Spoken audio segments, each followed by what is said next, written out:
Bro kabaddi league season 12 September 4 அன்னைக்கு 2 போட்டிகள் நடந்திருந்துச்சு. First match பெருசா அந்த அளவுக்கு கான்ட்ரவர்சி கிரியேட் பண்ணல. பட் இரண்டாவது மேட்ச் புனேரி பல்டன் வெஸ்ட் டபான் டெல்லி கேசி செம கான்ட்ரவர்சியை கிரியேட் பண்ணியிருந்துச்சு. அண்ட் அது மட்டும் இல்லாம அந்த போட்டி கோல்டன் ரைட் வரைக்கும் போயிருந்துச்சு. கோல்டன் ரைட்னா என்னன்னு பல பேருக்கு நம்ம ஆளுங்களுக்கு தெரிஞ்சிருக்காது.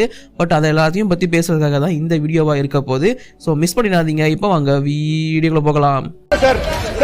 ஒரு நிமிஷம் சார் ஒரே ஒரு 1 நிமிட்டுங்க. Hello every friends, 1 minute please. So friends, pro kabaddi league season 12 September 4 அன்னைக்கு இந்த போட்டிகள் 2 நடந்திருந்துச்சு.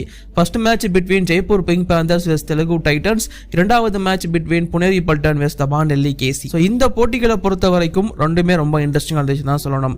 First match Jaipur Pink Panthers வெஸ்ட் தெலுங்கு டைட்டன்ஸ் இந்த போட்டியை 37-32 சொல்லி வின் பண்ணாங்க தெலுங்கு டைட்டன்ஸ். இன்ஃபேக்ட் அவங்களோட முதல் வெற்றியும் இதான் இந்த சீசனை பொறுத்த வரைக்கும்.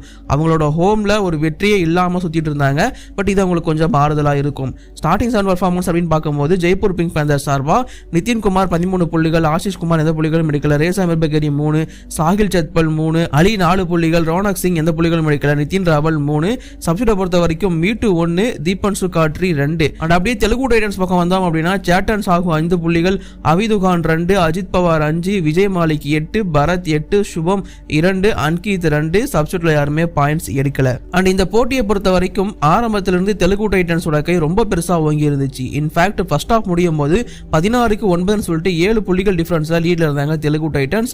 அந்த அளவுக்கு நல்ல டாமினன்ஸ் அப்படிங்கறத பண்ணிட்டு இருந்தாங்க against Jaipur Pink Panthers. Jaipur Pink பேந்தர்ஸை பொறுத்த வரைக்கும் நிதின்குமார் மட்டும் தனியா பர்ஃபார்மன்ஸ் பண்ணிட்டு இருந்த மாதிரி இருந்துச்சு. அப்பப்போ அலி சமாதியோட சப்போர்ட்டும் வந்துச்சு. லெஃப்ட் கார்னர் நிதின் ராவல் 3 புள்ளிகளா இருக்கலாம், ரேசா மிர்பகரி 3, சாகில் செத்பல் ரைடர் 3 பாயிண்ட். பட் இங்க வந்து பாத்தீங்கன்னா அவன் பெருசா நம்பிட்டு இருந்த ஆஷிஷ் குமார் அண்ட் கூடவே ரோனக் சிங் பெருசா எதுவும் பண்ணல, அதாவது பாயிண்ட்ஸை எடுக்கலங்கிறதா டிசப்பாயின்மெண்ட். எனக்கு தெரிஞ்சு அவங்க இன்னும் கொஞ்சம் மோஹித் மாதிரி பிளேயர்ஸுக்கும் தீபக் காட்ரி மாதிரியான பிளேயர்ஸுக்கும் ஸ்டார்டிங் 7 வாய்ப்பு கொடுத்தாங்கன்னா பெட்டரா இருக்கும்னு எனக்கு தோணுது. அண்ட் அப்படியே தெலுங்கு டைட்டன்ஸ் பக்கம் வந்தோம் அப்படின்னா அந்த டீம் வந்து இன்னைக்கு செம்மையா பர்ஃபார்மன்ஸ் பண்ணியிருந்தாங்க. முக்கியமா வந்து விஜய் மாலிக் அண்ட் பரத்தோட 8 புள்ளிகள் எடுத்ததா இருக்கட்டும். அண்ட் கூடவே கார்னர்ஸ் 2 பேருமே ஓரளவுக்கு நல்லா சப்போர்ட் பண்ணி 2 பாயிண்ட் எடுத்து வச்சிருந்தாங்க. பட் அஜித் பவாரோட i5 பெருசா உங்களுக்கு ஹெல்ப் பண்ணிருந்துச்சுன்னு தான் நான் சொல்லுவேன்.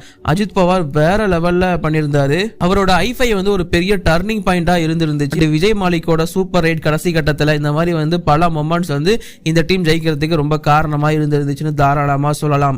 First of all Telugu titans அப்படிங்கிற ஒரு டீம் கொஞ்சம் ரொம்பவே கஷ்டப்பட்டு இருந்தாங்கன்னு தான் சொல்லுவேன் இந்த டோர்னமெண்ட்டை பொறுத்த வரைக்கும். ஏன்னா அந்த அளவுக்கு அவங்களோட பர்ஃபார்மன்ஸ் கொஞ்சம் டிப்பாகியே இருந்துச்சு. என்ன பண்றதுனே தெரியாம அந்த டீம் வந்து சுத்திட்டு இருந்தாங்க. இப்போதைக்கு ஒரு அளவுக்கு போராடி தங்களோட வெற்றி அப்படிங்கறத இப்போதைக்கு அடைஞ்சிருக்காங்க தெலுங்கு டைட்டன்ஸ்.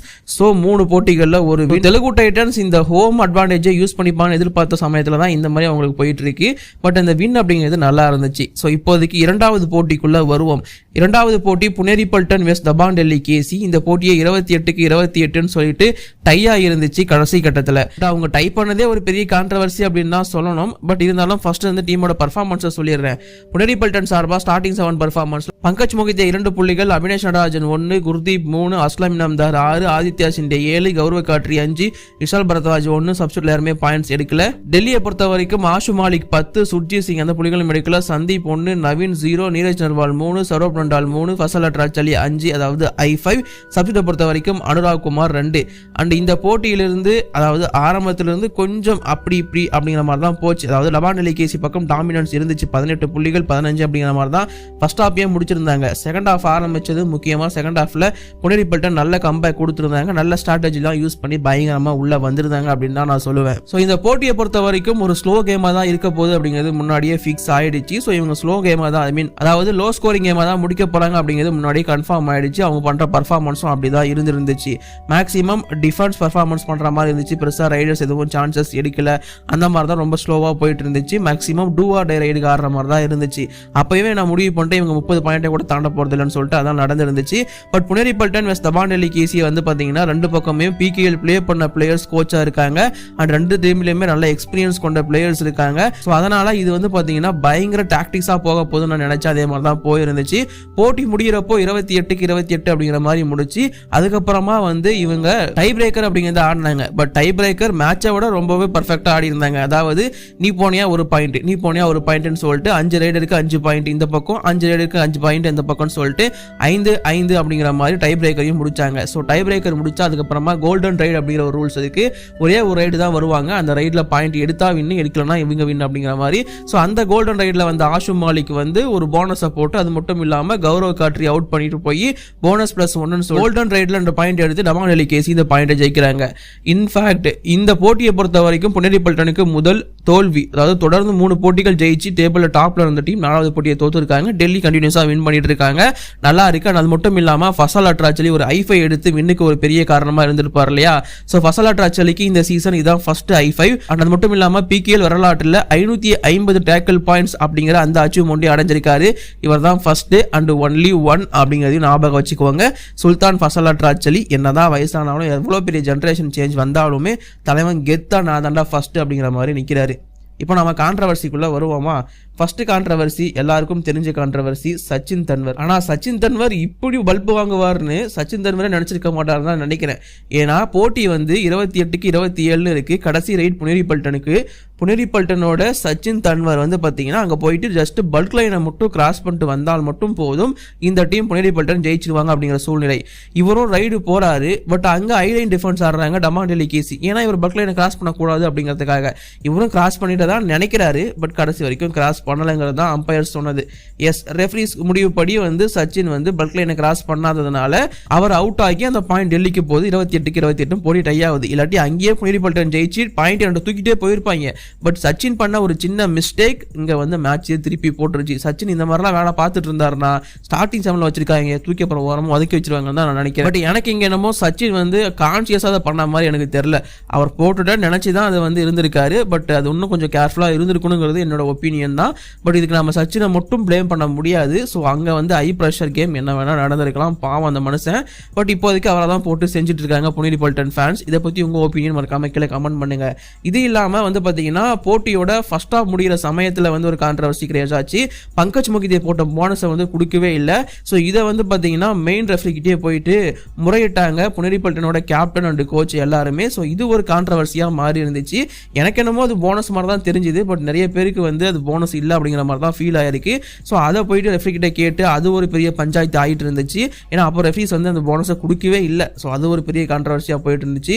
இந்த மாதிரி இந்த போட்டி ஃபுல்லாகவே ஒரு கான்ட்ரவர்சி தான் போட்டு கிரியேட் ஆகிட்டே இருந்துச்சு. அதுதான் கொஞ்சம் பார்க்க இன்ட்ரெஸ்டிங்காக இருந்தாலுமே அது கொஞ்சம் என்னடா அப்படிங்கிற மாதிரி தான் இருந்துச்சு. அப்புறம் இந்த கோல்டன் ரைட்னா என்னன்னு கொஞ்சம் சுருக்கமாக நான் சொல்லி முடிச்சிடறேன். பட் அதுக்கு முன்னாடி நம்ம சேனலை நீங்கள் ஒன்றும் ஃபாலோ பண்ணலையா, சப்ஸ்கிரைப் பண்ணி சப்போர்ட் பண்ணுங்க, பெல் ஐக்கான் கிளிக் பண்ண மறந்துடாதீங்க. நம்மளோட ஒரு vlog சேனல் இருக்கு நீலாஸ் டைரின்னு சொல்லிட்டு. ஸோ அதோட link description and first comment இருக்கு, அதையும் முடிஞ்சா சப்ஸ்கிரைப் பண்ணி சப்போர்ட் பண்ணுங்க. மக்களே கோல்டன் ரைட்னா ஒன்றும் கிடையாது. இப்போதைக்கு டை பிரேக்கர்ங்கிறது 5 ரைடு அப்படிங்கிற மாதிரி நடக்கும். ஸோ டை பிரேக்கர் இப்படி தான் நடக்கும். டை பிரேக்கரும் டை ஆகுது அப்படின்னா இந்த மாதிரி 5க்கு 5 இல்லை 4க்கு 4 அந்த மாதிரி டை ஆகுதுன்னா அதுக்கப்புறமா வந்து பார்த்தீங்கன்னா கோல்டன் ரைடு அப்படிங்கிற ஒன்று நடக்கும். கோல்டன் ரைட்னா ஒரே ஒரு ரைடு மட்டும் தான். டீமுக்குள்ள டாஸ் போடுவாங்க. டாஸை வின் பண்ற டீம் ரைடு போனாங்கிறத ஆப்பர்ச்சுனிட்டி கொடுப்பாங்க. ஏன்னா ரைடு போறவங்களுக்கு தான் அட்வான்டேஜ் அதிகம். ஒரே ஒரு ரைடு தான். ஸோ நேற்று போட்டியை பொறுத்த வரைக்கும் ஆஷும் மாலிக் அந்த ரைடு கிடைச்சிருந்துச்சு. ஆஷும் மாலிக் அந்த பக்கம் வந்து ரைடு வராரு. ஸோ இப்போதைக்கு ஆஷும் மாலிக் அது இந்த டைமுமே பல்க் லைன் வந்து போனஸ் லைன் அப்படிங்கிற மாதிரி தான் கருதப்படும். ஆஷும் மாலிக் அந்த பல்க் லைனை கிராஸ் பண்ணி போனஸ் பாயிண்ட் எடுத்துட்டாருன்னா அவர் வின்னு. இல்லை பாயிண்டே எடுக்கல 30 செகண்ட் முடியும் போது அவர்கிட்ட பாயிண்டே இல்லை அப்படின்னா புனேரி பல்டன் வின்னு. இல்லை ஆஷும் மாலிக்கை பிடிச்சிட்டாலுமே புனேரி பல்டன் வின்னு. இதான் வந்து பேசிக் சிச்சுவேஷன். இப்படி இருக்கிற சமயத்தில் ஆஷும் மாலிக் வந்தாரு, போனஸ் போட்டாரு, ஒரு பாயிண்ட்டும் எடுத்தாரு. ஸோ 2 பாயிண்ட் எடுத்த காரணத்தினால டைம் எடுத்துக்குள்ள அவர் எடுத்துட்டு உள்ளேயும் போயிட்டாரு அப்படிங்கும் போது ஸோ இந்த பாயிண்ட் வந்து அதாவது 2 பாயிண்ட் வந்து ஆஷும் மாலிக்கு போகும். அதனால டமான் டெல்லி கேசி வின் அப்படிங்கிற மாதிரி சொல்லுவாங்க. இது வந்து கோல்டன் ரைட், ஒரே ஒரு ரைட் மட்டும் தான். இப்போ புனேரி பல்டன் டாஸை வின் பண்ணியிருந்தா அவங்க ரைட் போயிருப்பாங்க. பட் இங்க டாஸை வின் பண்ணது ஆஷும் மாலிக்னால தான் அவர் ரைட் போனாரு. ஸோ இங்க யார் ரைட் போறாங்கிறது ரொம்ப முக்கியம். ஏன்னா அவங்களுக்கு தான் அட்வான்டேஜ் அதிகமா இருக்கும். இல்லை போல எனக்கு எப்பவும் புரியல அப்படின்னு நீங்க சொன்னீங்கன்னா இதுக்கு தனியாக வீடியோ போடணுமா டை பிரேக்கர் அண்ட் கோல்டன் ரைடுக்கு மறக்காம சொல்லுங்க. கண்டிப்பா நம்ம கூடிய சீக்கிரம் நம்ம சேனல்ல வீடியோ அதுக்காக போடுவோம். அது நீங்க சொல்ற கமெண்ட்டை பொறுத்து மட்டும்தான். அதையும் நீங்க கேட்டு தெரிஞ்சுக்கணும் அப்படின்னா இதான் என்னோட insta ID, link description and first கமெண்ட்ல இருக்கு. ஃபாலோ பண்ணிட்டு அங்கே டிஎம் பண்ணீங்கன்னா உங்களுக்கு சொல்லிடுறேன். நிறைய பேர் இப்போ என்கிட்ட வந்து டெலிகாஸ்ட் பத்தி கேட்டு தெரிஞ்சுக்கிறீங்க. ஸோ அவங்க அதாவது ஃப்ரீயா பாக்குறது அப்படின்னு சொல்லிட்டு அதே மாதிரி இதையும் நான் கொண்டு கிளியர் பண்ணி வச்சிருவேன். ஸோ அங்க வந்து மெசேஜ் பண்ணுங்க. பட் இப்போதைக்கு இந்த வீடியோ நான் முடிச்சுக்க லைக் பண்ணுங்க, ஷேர் பண்ணுங்க, குற்றம் கமெண்ட் பண்ணுங்க. தேங்க்யூ.